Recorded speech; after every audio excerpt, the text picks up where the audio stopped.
My name's Dr. Simon Opher. I've been a GP round here, actually in Dursley, for about 30 years. I've been an MP for about 18 months.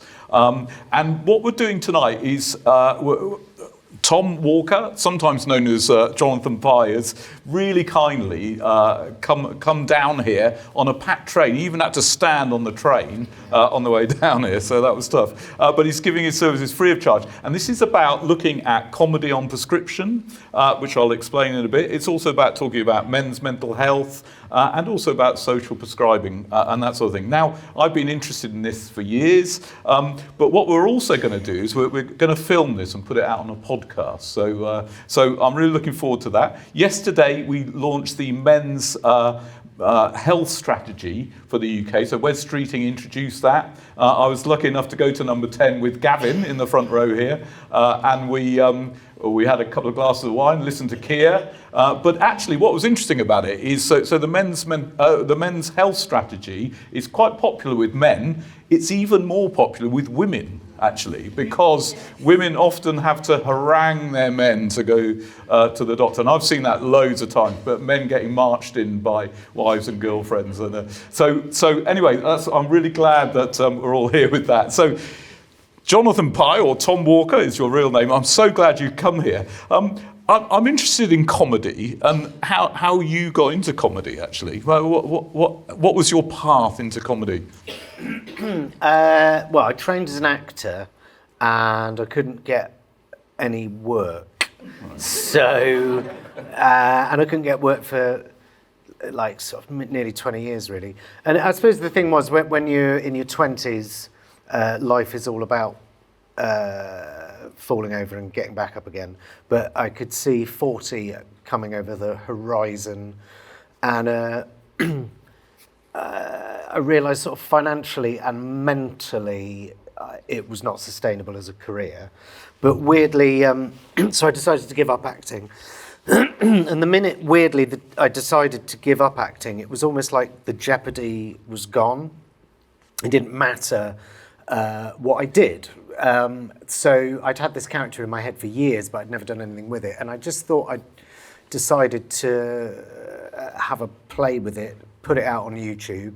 And like the first time I ever did a pie video, I think it got like 1,000 views, which I thought was amazing because it meant people I didn't know had seen it. So I thought, oh, I'll do this for a few weeks.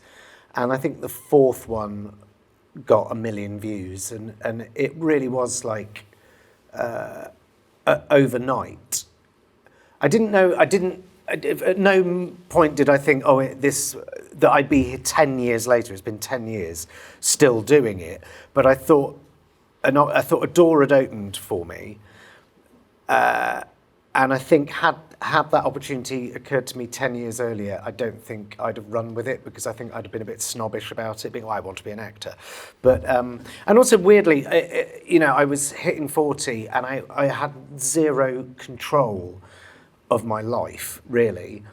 And I thought to myself, I can't control my money, I can't control where I live, I can't control my job. What can I control? And I remember I decided to give up drinking and smoking. I'm smoking again and drinking again, but I decided to give up drinking and smoking because the things that I could control was what I put in my body, and I started going for runs and whatever. And within about 3 weeks, this sort of mindset, this can-do mindset, sort of set in, and boredom as well. If you can't go to the pub, what else can you do?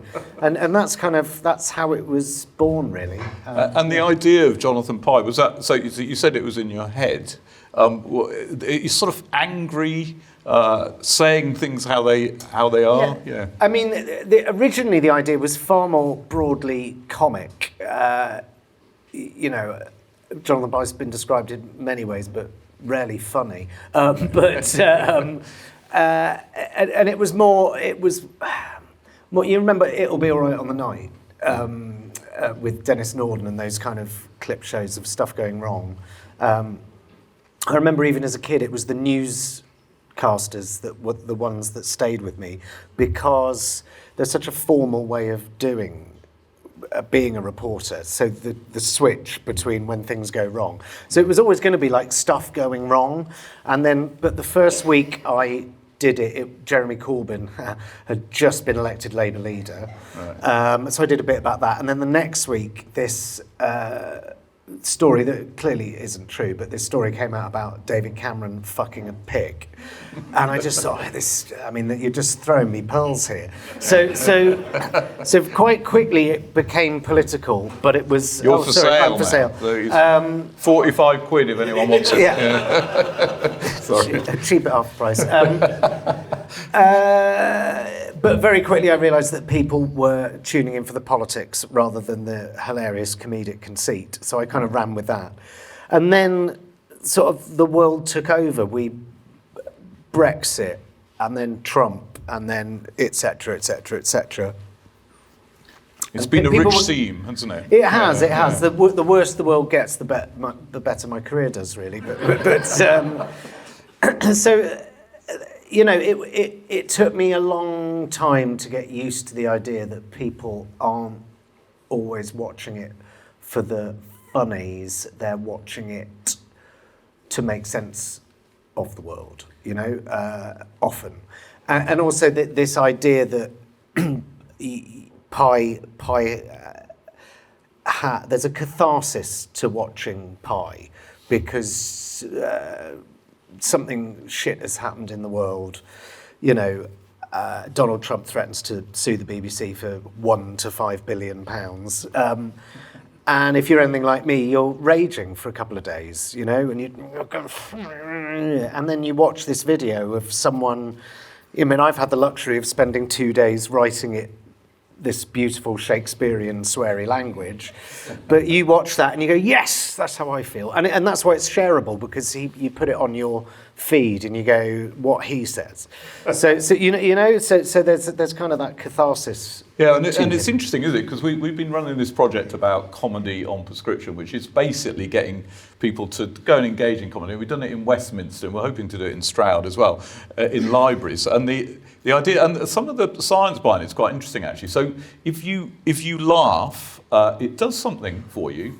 But if you laugh together at stuff, there's an enormous surge of well-being actually that comes out. And actually, a bit of science, a bit boring, but when you laugh, your intercostal muscles release endorphins, which is one of the reasons you sort of feel good after a good laugh, actually. Well, so if you watch a stand-up special on Netflix and it's you and your partner, even if it's the best stand-up in the world, you might laugh out loud 2-3 times. You watch that same set in a comedy club, you're going to be far more open to laughing because it's a community kind of act.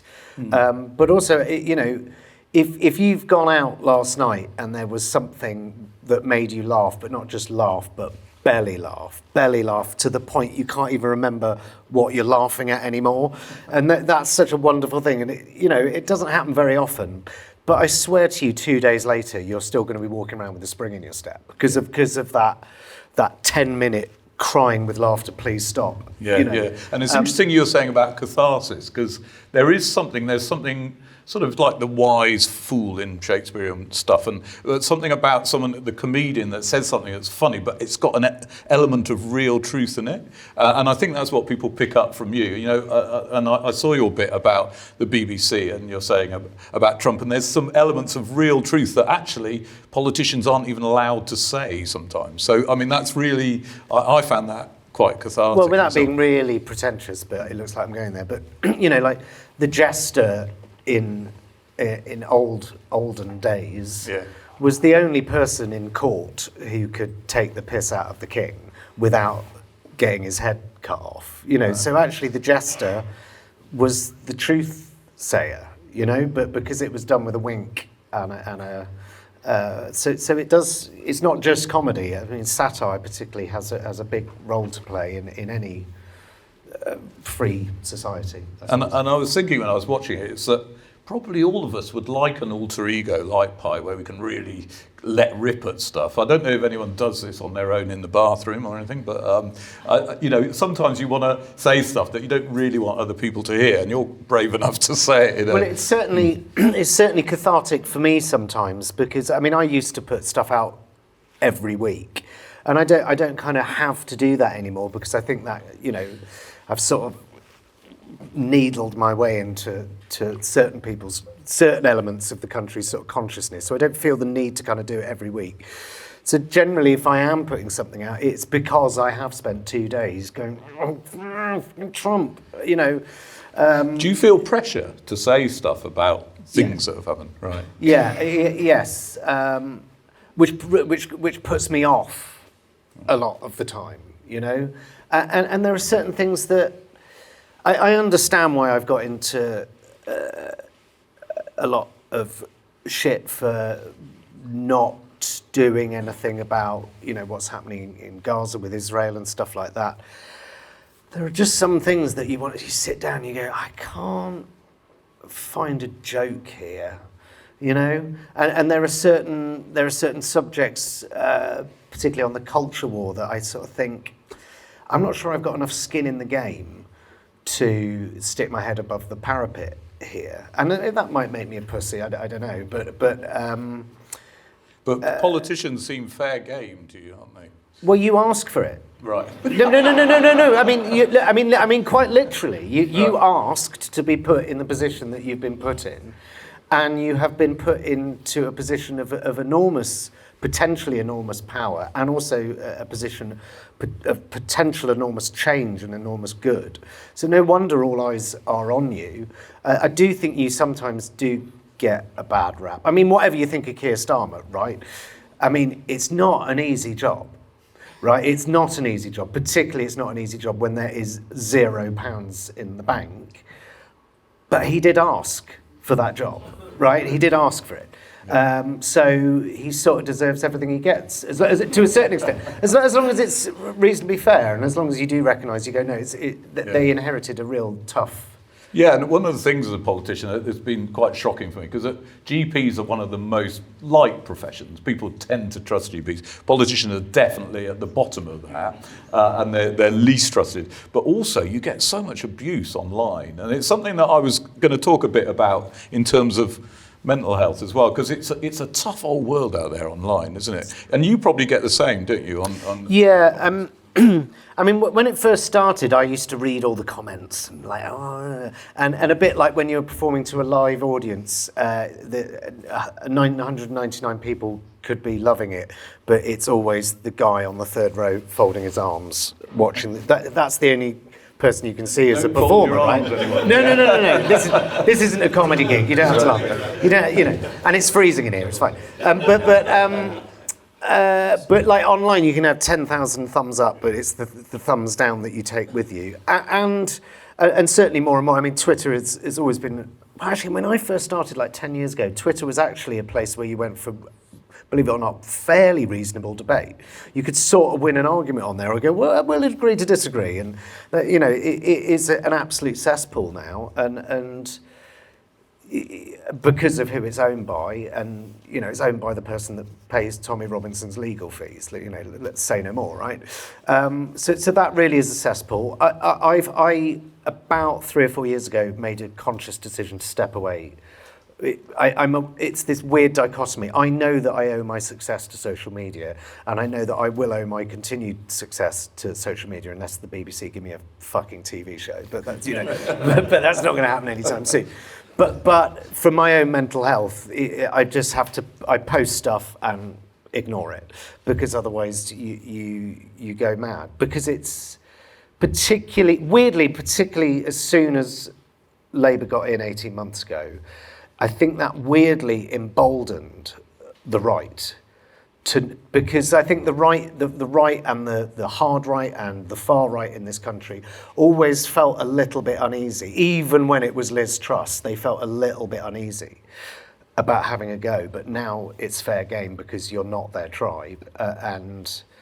So I see stuff on Twitter that 5 years ago you'd have got arrested for, and probably rightly so, and I'm a big advocate for free speech, but you know, the overt racism online now is horrendous. I know. One of the things that I noticed was, I try not to read it either. I've got a great team, some of whom are here, who read it for me, and and don't let me read it actually because it's not very useful. But we did a lovely little post about a primary school that was doing philosophy training. There was a picture of me with the kids and stuff, and then all this horrible stuff came in about what a twat and all this sort of thing. And I thought, where did that come from? And it wasn't even related to the stuff. Any reason to have a go, and you can't. But sometimes they write these sort of such a banal insult, and you go, you lost calories writing that. It's like, what are you doing with your life? And you wouldn't speak to people like that in real life. It's an odd, toxic world. And it was, originally like Facebook and social media. It was supposed to bring people together. And I think for a while it did. You reconnected with old friends and stuff.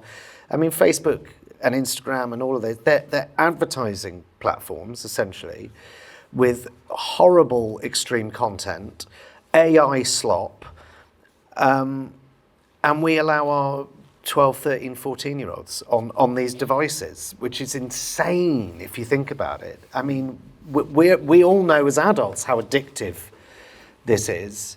How can that have any value for someone growing up? And I mean, that's something that I think Australia have just banned it, and it seems really.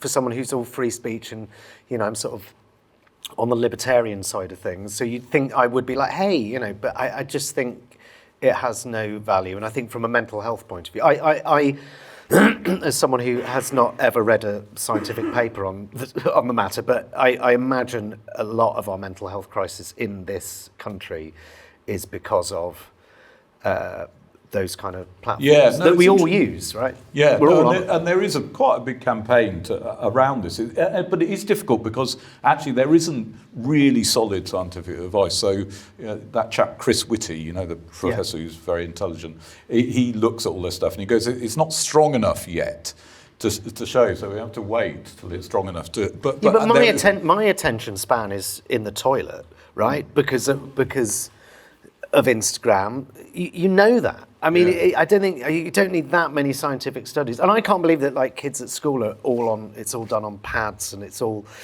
I just find it's and socially debilitating if you're living your life online. It's true. Well, that brings us on to. I mean, men are struggling at the moment, and as I said, some of the statistics are quite awful. Commonest cause of death under 50 is suicide. 75% of successful suicides are men, and mental health levels have really risen in men. And I just wonder, I mean, we're talking about the online environment. Why do you think, what's happening? Tell us what's happening, Jonathan Pye.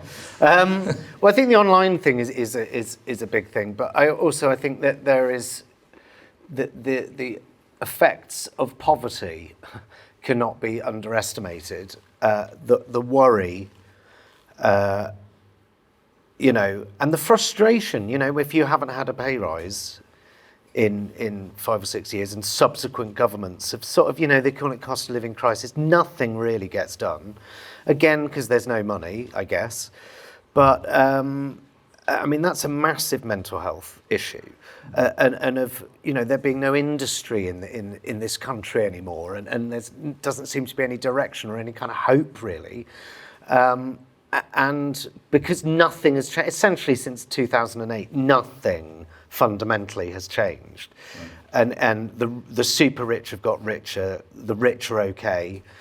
And actually even the middle classes are being squeezed and the working classes are fucked. And it's not, there's been no fundamental change on that for a decade. So it's frustrating. You've got no direction in life. You've got no money. You can't support your family. No one in power who is sensible seems to give a shit. So no wonder, populism starts to take hold. Like the Brexit vote, which was essentially more of the same or smash things up a bit. Well, if nothing's changed for you for decades, smash things up a bit.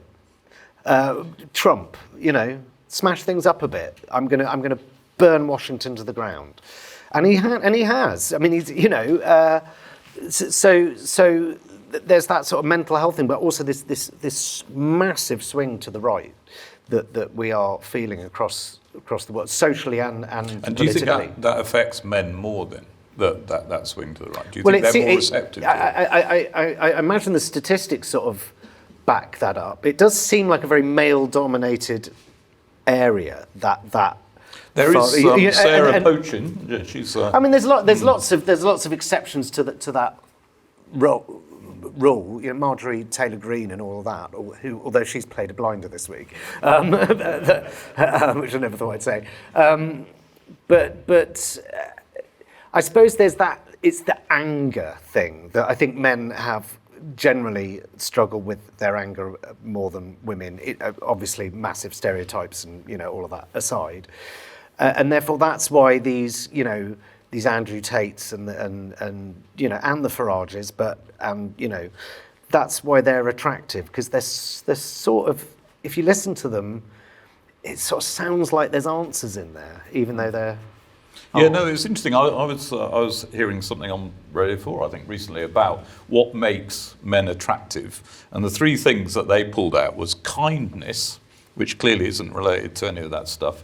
Resourcefulness, so it could mean rich, but it was also like, let's go to the cinema, let's do something radical. And then the last thing was, quite interestingly, being intellectual or funny. So you must be right up there then. Well, I think, funny, definitely. I mean, a sense of humour is attractive. But that's the thing as well. Right-wingers do have a sense of humour in a way that left-wingers don't. Right. Like, we do take ourselves very seriously in a way that right-wingers sort of. I mean, Trump can be intentionally funny. Like, he can make me laugh sometimes. The rest of the time, it's demented. But yeah. Yeah, and people like Andrew Tate. Is that what's in it for why is he? Because I always watch him. I go, he's awful, and I think probably most people in the room would think that. But he's very, he's got 13 million followers, hasn't he, on social media? I don't know what it is. I mean, there is always that sort of gym bro workout thing, and I think that's how he kind of gets them.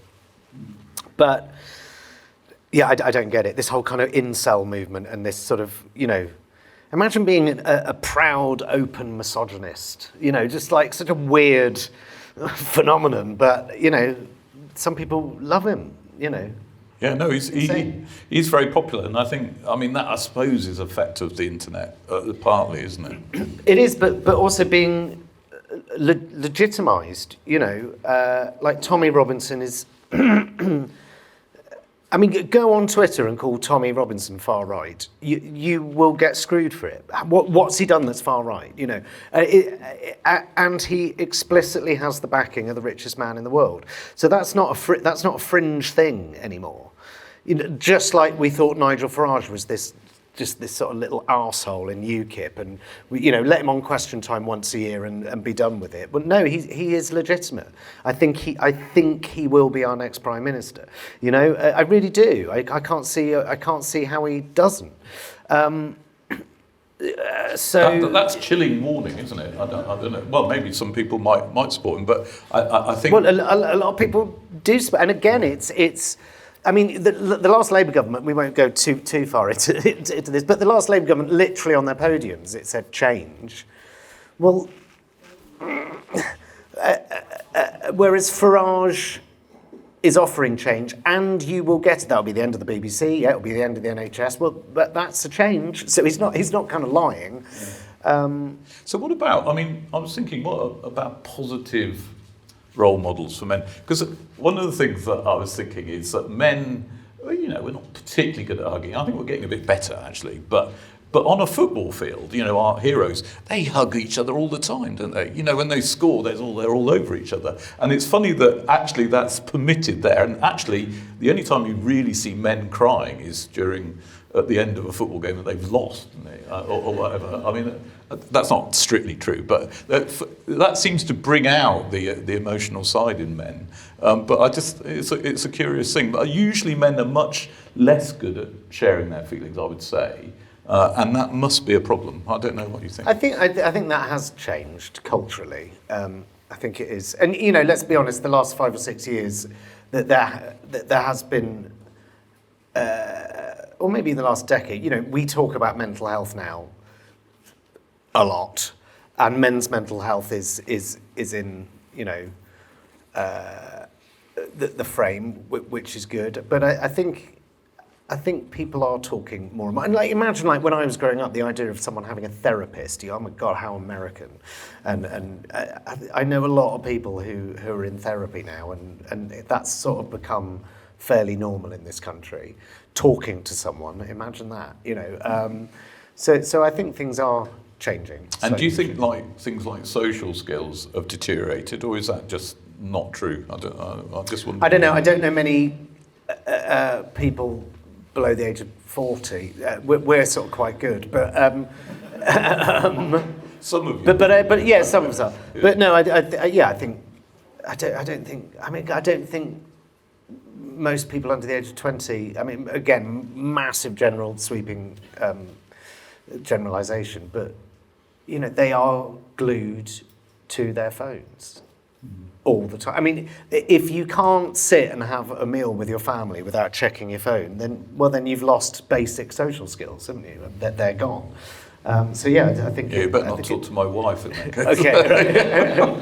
But it's interesting. With my girlfriend, if she's on her phone and we're eating, it's really passive aggressive, and I don't think she's ever even noticed that I do it. But I just put my knife and fork down and wait for her to get off the phone, and then I pick my it's never stopped her, but it's just a little small win for me, watching my food get cold. So Jonathan Pye technique. Yeah, maybe my wife does that to me, and I've never noticed that. Yeah. I mean, just talking about mental health. I mean, have you had? It must be quite stressful being a performer, a comedian. Actually, the idea of getting up and making people laugh for an hour, for me, would be absolutely filled me with horror, really, and yeah. I'd be nervous for days before it as well. So, I mean, do you? Yeah, it's terrifying. It's terrifying. I mean, when Pi first started, I think for a couple of years, if I'm honest with myself, I think I turned into a bit of an asshole, and I was stressed all the time. I was angry all the time, and I think what it was finally I'd achieved something, and the fear of losing it. You know, suddenly I had something to say for myself, and it came so quickly that I had this. It never went away, this feeling that it will go tomorrow. So that was really stressful, and it took me a good couple of years to feel comfortable in my skin doing what I'm doing, and so that was more generally. But yes, going on tour and standing in front of 1,000 people. I mean, I've done it as an actor, I've done it, but you're with other people, right? So if you're having a bad night, you can look at them. You normally get about 30 seconds notice if you're acting with someone. You get, oh, he's about to drop a line. And then, so you can all sort of just root together and get through it. But it's me standing in a room of 2,000 people on occasion is the most loneliest I've ever been. You know, you are just out there on your own, and there is no safety net. And that is terrifying. And I mean, what I've done, I don't know if it's the right way to do it, but when I go on tour, I pack it into 3 months and just do night after night after night and just get it done, because I don't want to be on tour for a year, because I think it would kill me. But I mean, one tour, this was just after COVID, I went to bed after the first or second show of the tour, and I didn't get any sleep, like not a minute's sleep. And I didn't wake up the next morning, but the next morning, I had to go on stage that night. And I went on stage, and that horrible. It's really jet laggy. It's really it actually feels a bit trippy, right? If you haven't slept for a wink. And I went on stage that night, and I did it, and I got back to my hotel, and I thought, well, I'm going to sleep like a log tonight. And the same thing happened, and it happened 3 nights on the trot. No, as far as my memory serves, not a minute sleep. By day 3, you are insane. You know it. You have gone completely insane, particularly those 8 hours going, oh God, just, willing yourself to go to sleep. And that's the nearest I've had to like a major mental health incident. And it would have been all right if I hadn't been on tour. but it wouldn't have happened if I wasn't on tour. But by the night 3 or 4, I was walking on stage thinking, this actually feels dangerous. I don't feel in control. And I was going insane. I literally, because the only thing you want consciously is to sleep. And there is something in your brain, there's something in your subconscious not allowing you to do it. By virtue of that, you know that my brain isn't working. Right, that was absolutely terrifying. And the only way through it, if I'm being completely honest, was Valium for 3 months, Right. and a very small amount that will knock me out. And the people that advised me goes, well, it's very addictive. You go, well, let's deal with that in 3 months. That's not recommended. No.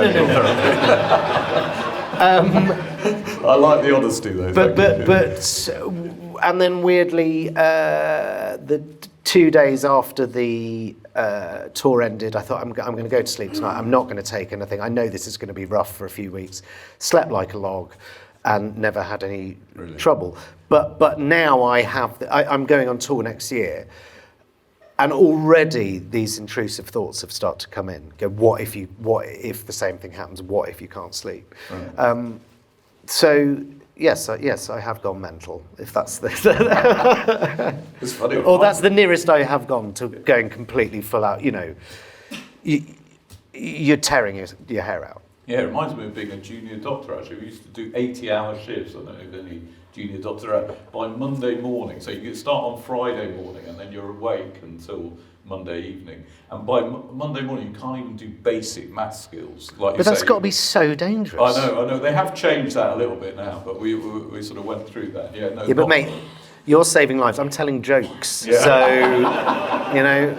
I know. It was worrying. Who's the real hero? Yeah, well, thank God they've changed that. But I wondered, you know, in your life, have you got ways of relaxing? Have you got a sort of, I know some people go swimming or running or, I don't know, sit in a bath or, what sort of techniques do you use? I mean, exercise is good. I've got this shoulder injury at the moment and I haven't been able to exercise for a couple of months. Not that I'm a gym bunny or anything, but, you know. And I found that really difficult, not to have that outlet. Meditation is good, but really difficult to keep up. But also, I did hypnotherapy a few times for smoking, and I've seen this guy about anxiety, and I've got a tape that I listen to quite regularly. It is incredible how effective hypnotherapy can be on these things. I don't know if that's an NHS-y kind of thing, but have you ever prescribed hypnotherapy for anything? Yeah, no, I have actually, and I think all those sort of things can be useful. I think one thing about it, and what's interesting, is that what works for Tom Walker ain't going to work for the next person. That's something how you really learn as a GP. You know, there's different remedies for different people, and if that works, and I think some of those digital remedies can be really good. You know, if it's you can just download it off the internet and stuff. Yeah. And I think that's really positive. But some people hate it as well, and they need talking. So talking, I think, is another thing. Do you find talking it out with your girlfriend stuff when you get stressed? Does that help or not? Yeah, and I did go to a therapist for a while, which was kind of again just trying to come to terms with this success that was sort of thrown at me and trying to get better at coping with that. And then I happened to be seeing him when I had this sleep problem, and that was really useful to be able to sit down and tear your hair out and just go, I think I'm going mad, can you help me? But weirdly with therapy though, they don't, the only help they'll give you is allowing you to say it. You know, I think I went into therapy going, I assume after session 4 I've got a 10-point bullet points of how to change my life and make it better, and it doesn't work that way, unfortunately. Like a spreadsheet of shit to do to make life better. No, it doesn't work. Well, one of the things that got me into because I've been using arts and stuff in the GP surgery, and one of the things was when I got stressed, I used to write really crap poems. and it was just a way of getting rid of those That thoughts, sounds really. ghastly. Yeah, no, you wouldn't want to read them, but they were quite a couple of them are brilliant, of course, but they were quite sort of therapeutic in that way. And I know there's a member of the audience here who's also a ceramicist, like my daughter is as well, and actually working with clay can be, it's just all those sort of, people find different ways of relaxing. I was in Hamleys recently buying some Lego for my niece. And there's loads of Lego that's really like for adults, right? And you can kind of look at it and go, oh, Christ's sake. But my girlfriend did something and I bought her a present, and I bought her a Lego, it's like an old movie camera. And it was like the most fun just to spend an afternoon like creating something, but you don't have to be good at Lego because you just have to follow the instructions, right? But you're using your hands and you create this thing and you go, oh, I get it. I get it. Something really to be able to sort of switch your. Well, that's why exercise is good. But something that doesn't switch your mind off in an AI slop Instagram kind of way, but something that focuses your mind on something where there isn't room to be thinking about all the shit. Yeah, no, and that's something called flow, which the psychological concept where if you really concentrate on something, it allows your brain to flow. I think it was described by some Hungarian psychologist or something. But it's really true, isn't it? What about making IKEA furniture? Does that do it for you? I'm quite good at that. I'm quite good at it, but no, I wouldn't. I like a flat pack. I do, yeah. But don't you get great satisfaction about? Yeah, I made that table. It's like, no, you didn't. You just did that with an Allen key. and I was thinking as well, so one of your mates having a hard time, what sort of stuff, what would you try for them, or would you walk away? Or I mean, I'm sure you wouldn't, but I'm just wondering what sort of ideas you had for helping someone that's clearly having a hard time. Maybe they've had some stressful life event, Well, it depends whether they want help or not, right?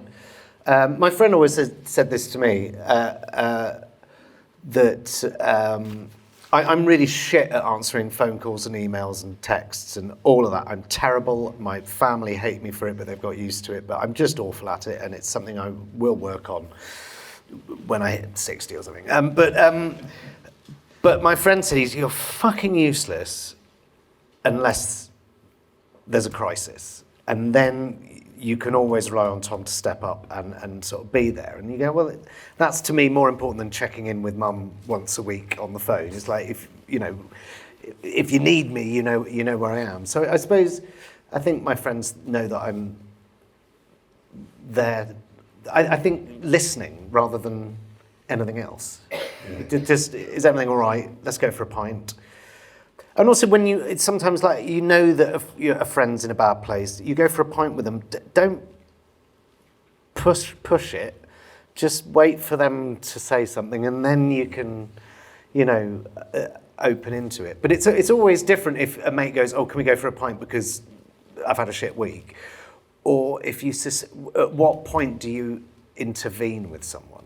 Yeah. That's always a difficult one. Because it's a good mate or it's a family member and you go, been a bit worried about you. That can sometimes be the worst thing to do, I think it's interesting what you're saying, because as a GP, you think it's all about knowing the science and stuff, but the main skill in being a GP is listening. And you actually can teach people to listen better because actually we're not very good at listening. So, well, some people are very good, but you can learn how to do it, I think. But you're right, actually, if you try and go, what you need to do, mate, is get a job and, or find a girlfriend or, get out more or something. That never helps anyone, does it, really? Go for a run. Like someone's suicidal. Go swimming. It's just not... It's not, no. It's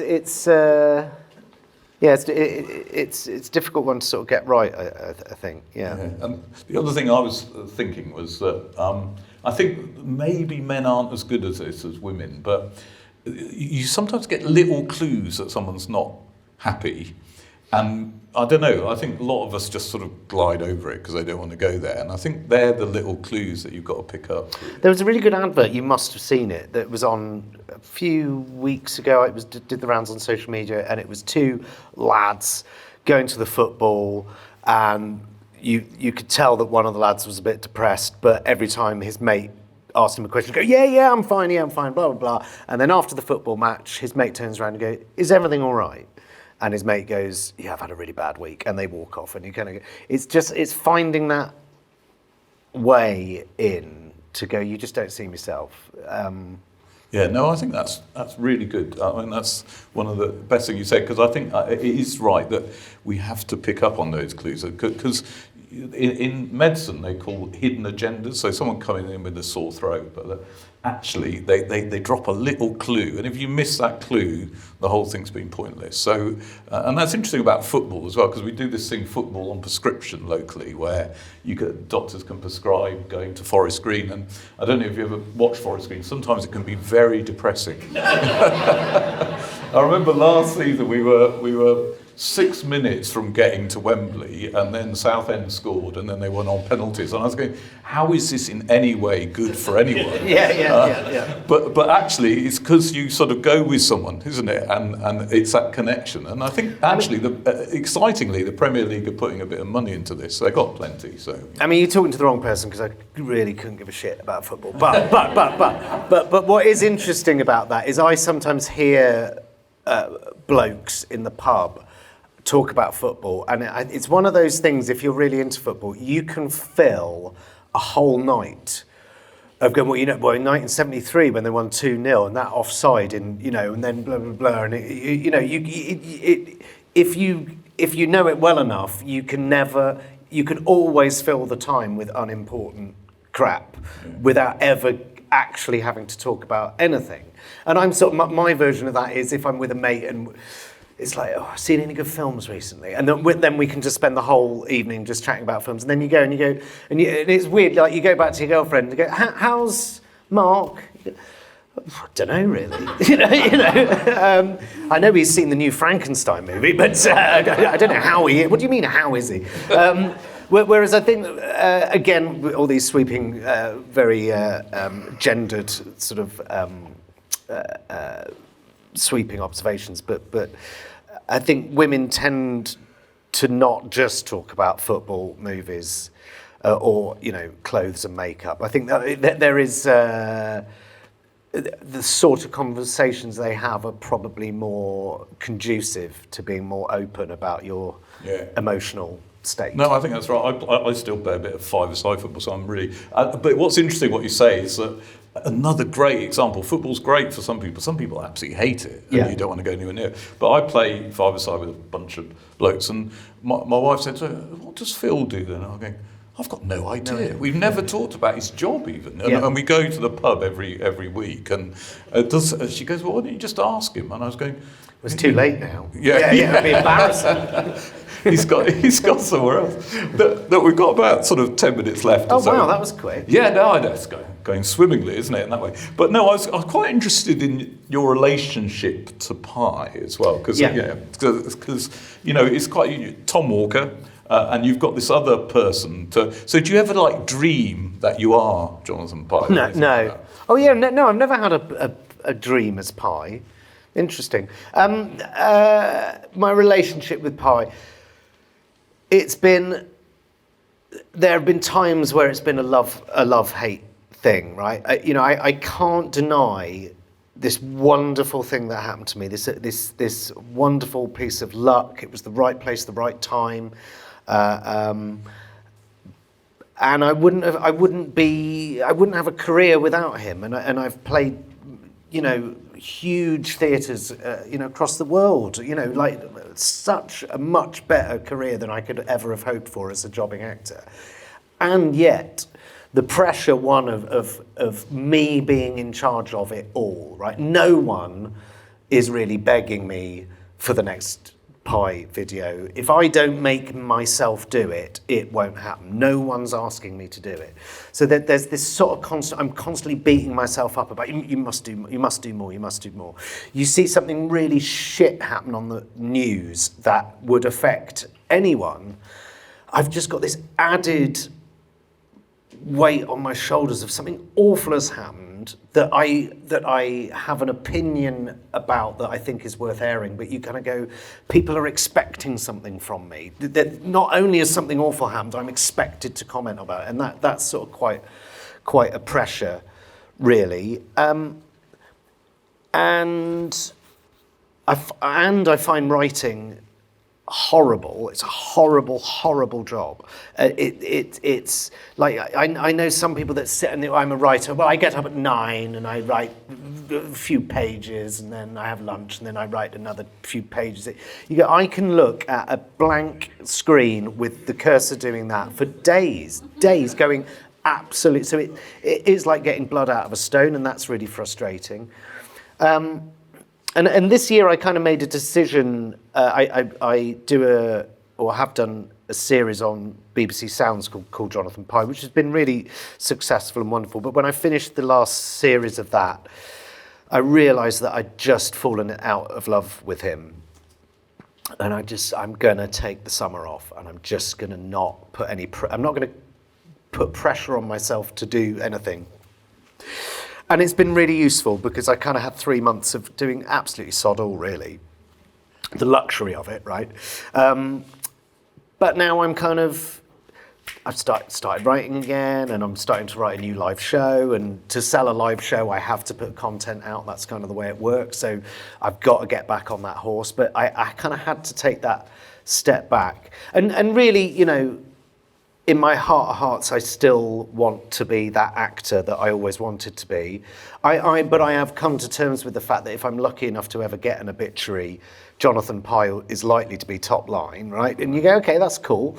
But I would like to have other opportunities. But it occurred to me this summer, there was a few weeks where I was kind of waiting for the phone to ring. And you go, I remember this. I spent 20 years waiting for that phone to ring. And it didn't. So you've got to get out of that. So I suppose the point I'm making is I've come to realise that love him or hate him, he is my ticket to keep doing other stuff as well as him. And as long as I can find that balance, I do love him. But I suppose the thing is there is an inherent mistake by my natural audience, is that I am a politico. I'm playing one, right? I don't care as much as he does. You know what I mean? I'm not the guy down the pub.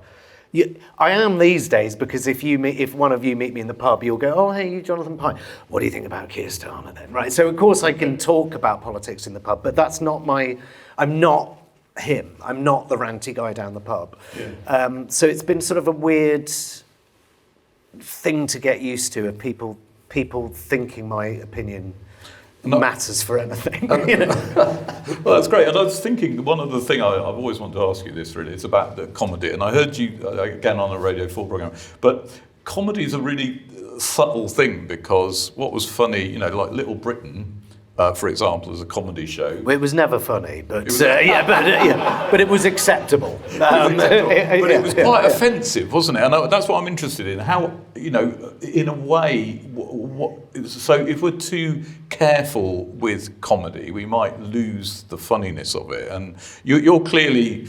You rant and rave, and where do you think the line is? I mean, in terms. Yeah, I mean, with Little Britain, for example, it has not aged well, should we say? But all comedy is of its time, and no one was batting an eyelid when this was on BBC One primetime ad nauseum for many years. But I don't think it was deliberately offensive. It was deliberately grotesque. It was a comedy of the grotesque, which doesn't. Like I said, hasn't aged well in the last 15 years, because sensibilities change very, very quickly, and sometimes they change so quickly it's difficult to keep up. But the comedy's got a really important part to play, particularly like when you warm up, right? If in a warm-up gig, you're literally there to kind of go, how far can I push it? And particularly when you're warming up, you want to get the wrong side of it so that you go, well, I'm going to have to pull that back because I completely lost the crowd there. But George Carlin famously said that a comedian's job is to find where the line is that you shouldn't cross, and the comedian's job is to gently step over it. Now, sometimes comedians gleefully leap over it, and that's part of their USP. But I think comedy's always seems to be on the front row of that kind of free speech culture war. It's what happened. It was with the Jimmy Kimmel thing recently. You know, suddenly all these newspapers were ringing me up for a comment. And you go, I'm clearly the free speech and comedy guy because I've sort of stood up for Jo Brand when she suggested throwing acid in Farage's face because I thought it was clearly a joke, a very tasteless one. But I also stood up with, I don't know if you know this story of the case of the guy who taught his pug dog to do a Nazi salute. Really gross. It was really gross. But he did go to prison. He was arrested and he's a criminal. That was the Scottish courts. So there's some free speech laws in Scotland that are pretty draconian, got to be honest, and some of the hate speech laws here. So I'm rambling, aren't I? But no, it's good. So there's a sort of edge, and you can play. But you can always. It's like we're the canaries down the mine, really. You can always kind of see where the culture's going when. I mean, if you end up in the Daily Mail for saying an offensive joke, the chances are you're probably on the right side of history. But if you and actually. But it always used to be the Daily Mail and Mary Whitehouse. But these days it's the Guardian just as much as the Mail, going, oh, can't say that. So we've sort of gone full circle. Because I think liberals and the left, of which I am part, but the one thing that we have got wrong is we have gladly handed over free speech to the far right. I think, and they kind of.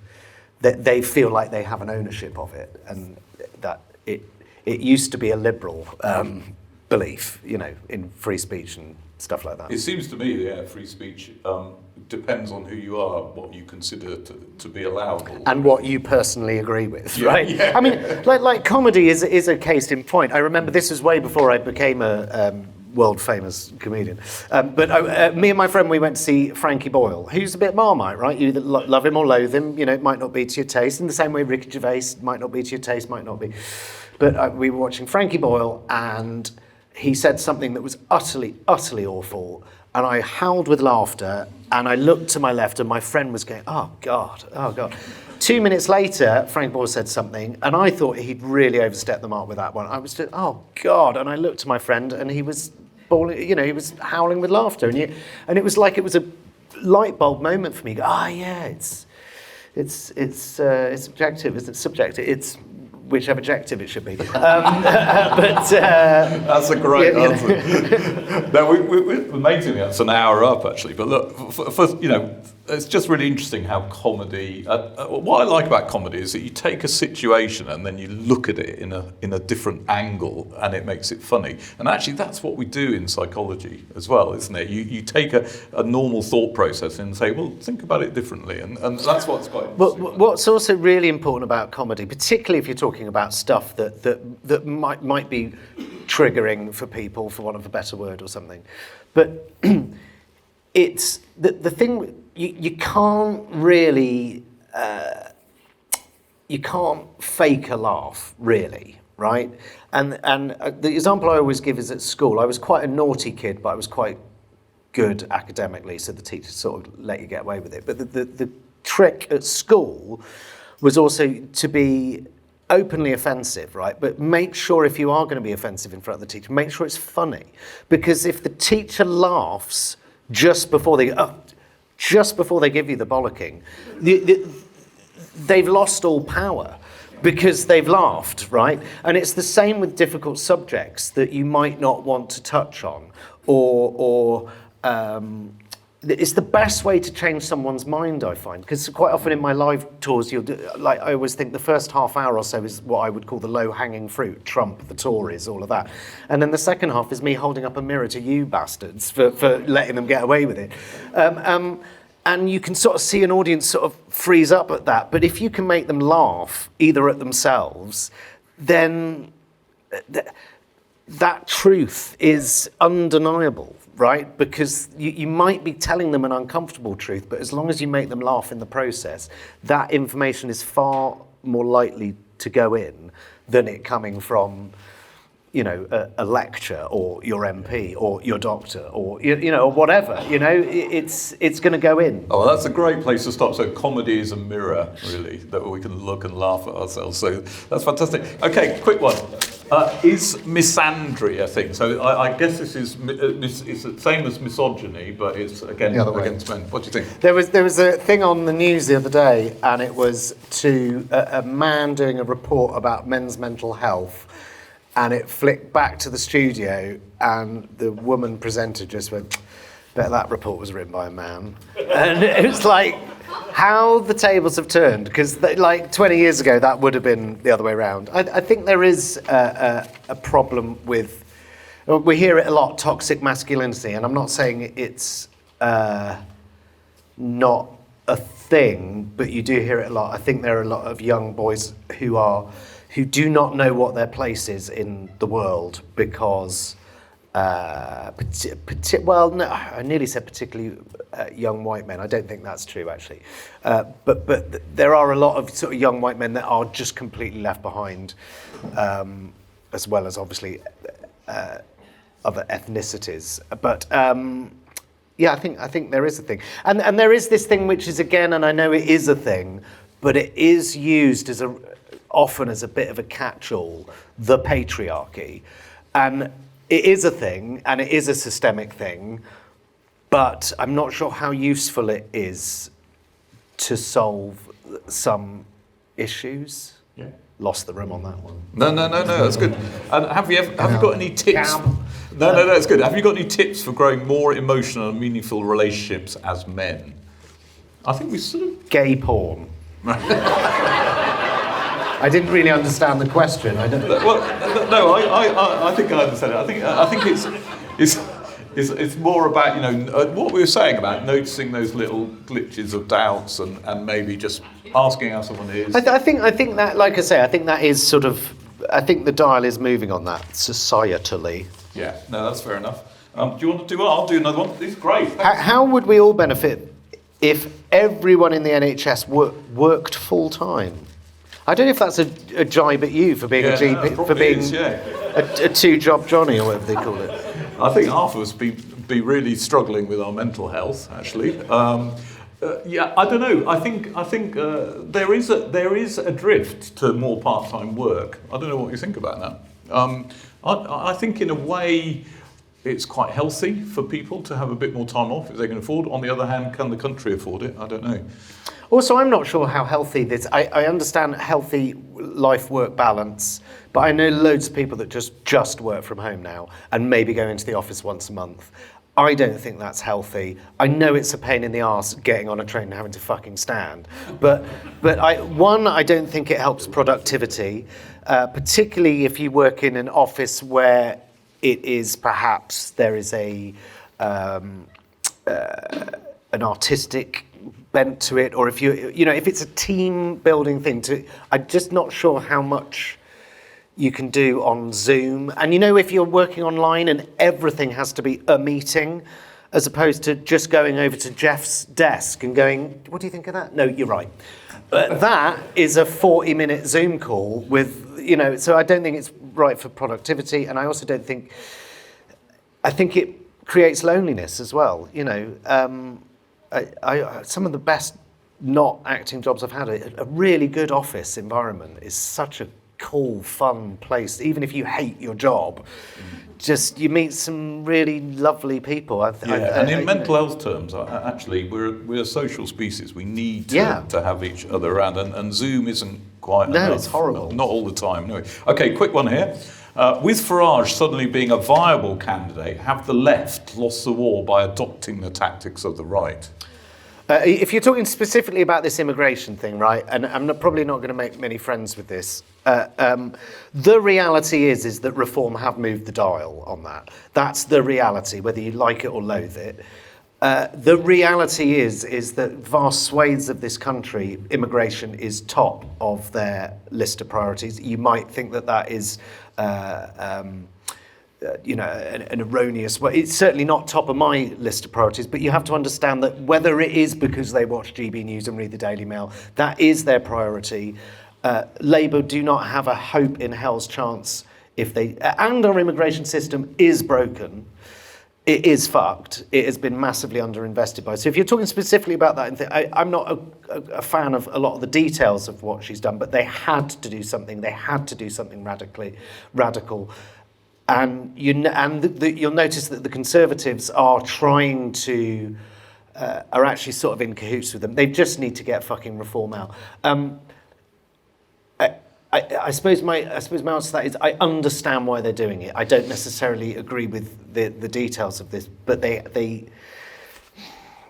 you could have gone the other way, but very quickly going the other way, you just end up calling Nigel Farage and everyone is thinking of voting Reform racist right-wingers, and I don't totally agree with you on this. I think that I think the problem with the reforms, I've been a bit critical of these actually. Sorry, I'm the politician here. I think that they ain't going to stop the boats. That's the trouble, and I think that both the fact that people are coming on boats, which is dangerous and inhumane, and also that it's a visual queue all the time. People talk about the boats. That's about 5% of immigration is coming over by boats. So I don't think it's going to stop the boats. And I think the other thing is deporting kids. Not a good look. It's gross. Is it? So it's gross, but it is a massive, and it is also really interesting that for the last 10, 15 years, if you want a Home Secretary to announce something gross, just make sure they're brown. And I'm not trying to be controversial with that, but it's, when it's the only time I've ever known anyone get up at the dispatch box when the Home Secretary got up this week and used the words fucking P word, right? I mean, and she fucking shut that guy up from Lib Dems like that because she goes, I'm not racist because I've been called an effing P word. All my life, so how can I be racist? I'm not sure that necessarily stands up logically to a huge amount of scrutiny, but it does give them a certain amount of bulletproofness. You wouldn't get a white man getting away with what she announced today, I don't think, unless it was Nigel Farage, of course. I've got one for you. What has Labour done to improve mental health in men? What have you achieved? Well, we have got this. We've got this new strategy, right? And what that does is it's about getting supporting men to talk more. It's also about talking about alcohol and drugs, so that type of stuff, because that is much more prevalent in men. So we are just starting on our mental health strategy. So it's one thing that I think we're going to. So we've also got a women's health strategy, by the way, as well. And I think that's the right way to go. Whether we've actually achieved anything yet, I don't think we have, but I'm hoping in 2 years we will have achieved something, and that will be about promoting men's mental health and getting them to talk more openly about it. Yeah. He doesn't look impressed, does he? Well, no, I suppose it's, like I said at the start, that will help, but pulling people out of poverty might do more. Yeah, no, I totally accept that. I'm going to swiftly move on. Yeah, good idea. From a man's point of view, how can women support the mental health of a partner? So that's quite interesting. Get back in the kitchen. Right.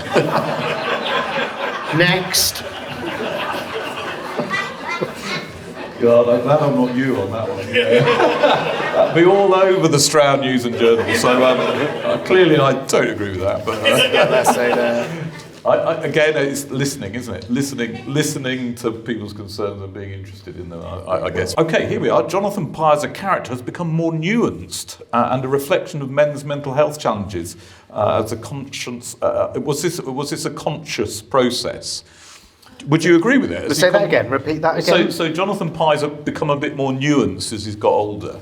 Well, yeah, I think. Shall I tell you what I think's happened to him as a character, which maybe gives him a bit more nuance? Is he started off as angry, like really angry, and I think he's more jaded now. You know, so he doesn't blow his top as much as he used to. It's more just like and therefore that kind of. But I hope he's always been nuanced to a certain extent, because whilst you had the Tories and you had Trump, which was kind of, like I say, low-hanging fruit, I was from quite early on having a go at the left for being completely useless at winning elections, and the left for being obsessed with identity politics over and above anything else, like inequality, and obsessed with diversity as long as it's not diversity of opinion.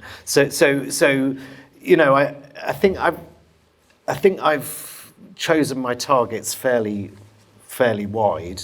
I mean, the problem is I get when someone goes, I don't agree with you on that, I'm never listening to any of your stuff again. You go, no, well, we're allowed to. I'm not always going to be 100% right. So with Call Jonathan Pye, which is the radio show that I've done for BBC Sounds, it was a joy because it's more of a sitcom. And therefore, writing monologue is really difficult, because if I'm writing a 5-minute monologue, I spend most of that time trying to figure out what the arguments against the point I'm making will be and trying to cover all those bases so I don't get all the shit right. The beauty of Call Jonathan Pye is he's in a situation with other fictional characters, so I can make him wrong because there's always someone to walk in and tell him why he's wrong. He can overstep them. It's beautiful because any joke I write that I think, oh, that's a bit near the mark, you go, well, he can say it as long as somebody tells him off for saying it, so you can have your cake and eat it. And you can explore some tougher subjects that you can't do in a 3-4 minute monologue. So, yeah, that was a real joy. And finally, to make it really clear that I am not this man. He is clearly a fiction by virtue of the fact he's surrounded by all these other fictional characters. But it was really lovely to be able to put him in a room with other people with different worldviews and, like I say, make him overtly wrong. So we also got a question about that. Did you have problems getting any content past the BBC? Did you have to cut anything out? When I first wrote the first pilot, I went through it and I did what I call a fuck pass. And I go through the script and get rid of some of the unnecessary swearing, or you go, let's just beef that up a bit. Because, you know, sometimes fucking idiot will work, but sometimes thick as mince will work better and you don't have to swear with it, right? So you'll do that. Anyway, I sent them the script for that and they were like, where's all the swearing? We want all the swearing. I mean, this is what we want. I have to say, the people at Radio 4 and BBC Sounds, particularly Radio 4, whatever you think about the BBC and whatever's going on with the BBC at the moment, it is the least censorious channel possibly in the world. They grab talent, or in my case, sort of half semi-talent, but they decide that they want you and they trust you to let you get on with it. There's a guy there, and that's for compliance, and normally you'd think, oh, imagine getting notes from a guy that's compliance. He's amazing, Roger, he is called, and these notes are amazing because it's like, I'm not sure you can justify that editorially. However, if you make it clearer here, I think we'll be able to get away with that. And actually when I've done some stuff for the New York Times before, having the New York Times or the BBC mark your homework I think can only make it better. But I don't think, if there is something that where I'm libeling someone, I'm glad that I've got the BBC lawyers to say that. So I don't think there was some, I will always fight my corner. There were occasionally notes about taste to which I'd go, no, I think I can justify it. So no, in answer to your question, they were amazing to work with. What I would say is I'm trying to develop something for BBC comedy television. That's a whole different story. That's a whole world of pain, because it's radio doesn't have quite. It does. I mean, radio doesn't even have a what do you call it? Where the watershed. And I got into trouble recently. This was not my idea, but they redid Cauldron of the Pie at the 6:30 slot on Radio 4, which I can publicly state I didn't think was the greatest idea, and I'm not sure it was appropriate for that time. But to give them their due, they were really, for want of a better phrase, really pushing the envelope there. They want a new audience to come and listen to it because they think the work is quality, and they might have got it wrong in that particular instance. But honest to God, if for nothing else, Radio 4, you should try and keep the BBC, because it really is free and fairly fair. There's two things I'm really proud about this country, actually, the BBC and the NHS, two three-letter abbreviations. But if you think about like the royal family, right, which you can either love it or loathe it, right, but I'm of this sort of on the fence thing. You go, on paper, that sounds absolutely fucking ridiculous. And yeah, I'm sort of glad they're there. And in a weird way, weirdly, our constitution is actually pretty fucking sturdy because of it, because there's this kind of weird stopgap there, weirdly, this sort of unwritten constitution. What do we call it? A constitutional monarchy. No one's ever worked out what that really means, but it's sort of a fairly stable, up until the last decade, a fairly stable way of running. The Thatcher years. Yeah. Prince Charles was the main opposition, wasn't he? Yeah, basically, yeah. I'm just going to fire him through, and I'm really sorry, we're not going to have time for all of them, but who inspires you? That's the next question. That's a tricky one, isn't it? When you're Jonathan Pye, I mean, just look in the mirror. Well, Coogan is obviously an inspiration to me, right? Steve Coogan. Obviously, Pye wouldn't exist without Partridge, without riding on Partridge's coattails. And also, I aspire to have the sort of career that Steve Coogan has had, i.e. he's managed to shake that character off and can put Partridge on when he feels like it, but he can also go and do some amazing acting work, that extraordinary drama about Savile or whatever, and he's sort of broadened his horizon. So it's kind of inspires. God, I don't know. Yeah, no, that's a good answer. I would say, this is really boring. As a politician, though, Tony Benn was the best person I've ever heard talking. Yeah. And proper left-winger, and really stuck to, well, he was a lord, wasn't he? And he lost all that crap. But he was really, I thought, most inspiring speaker that I Well, that old idea of oratory, you see some of his old speeches of him standing up, particularly about the Second Gulf War, but there's a few there about poverty, and you kind of go, in the same way, I'm sure he has the same sensibilities as Jeremy Corbyn had. The problem with Jeremy Corbyn was he was sort of useless public speaker, really. I've got to be honest, like lacking in. I loved the idea, and then about 6 months in, I was like, there's just no charisma. It's like a dry cake for me, And he proved twice that he was almost electable, but he was unelectable. And as far as I'm concerned, how did we get onto Corbyn? I don't know. Sorry. Have you got... Okay, the cruelty in politics, global and national, is affecting everyone's mental health. Does comedy distract from the need for change or help to demand it? And what was the opening of that? The cruelty in politics has become more widespread. Do you think politics helps, or the comedy helps, or... I don't know. I don't know about that. I mean, if you look at someone like Trump, it's really difficult to satirise Trump, because all you have to do is go, look what he just said. He just called a female journalist, what was it, quiet piggy. You know, there's no joke you can make about. You can't use hyperbole with Trump because he's just hyperbolic in his own. Well, here's the next question: is Trump the perfect mould of masculinity? And if not, who is? Well, no, he's a fat cunt. I don't know. It's weird. There's this sort of modern masculinity that kind of fey masculinity is really in with who played Bob Dylan. What's his name? The actor. Timothy Chalamet. Yeah. That seems to be the new version of masculinity, that metrosexual kind of thing, as opposed to big and butch. And I'm quite glad that rather fey version of masculinity's in. He says, crossing his legs. One from a woman. Do you think one from a woman? Yeah. Well, it says with sympathy. They can write now. Yeah. And I got a little kiss as well, so that's nice. That's what women do. Just little things like that really make a difference. Do you think men ever envy women's friendships and communication style? Men ever envy women's friendships and their communication style? Yes, but I also think women maybe envy the other way round as well. Well, maybe. I don't know. I think there is something nice about going to the pub and sort of catching up, but not in a catching up, let's talk about movies and football, and I don't have to hear your fucking psychodrama. And that in itself can be kind of just as much of a relief as me sitting there for an hour talking about how shit my relationship is. Actually, talking about something else and forgetting about it might be just as useful.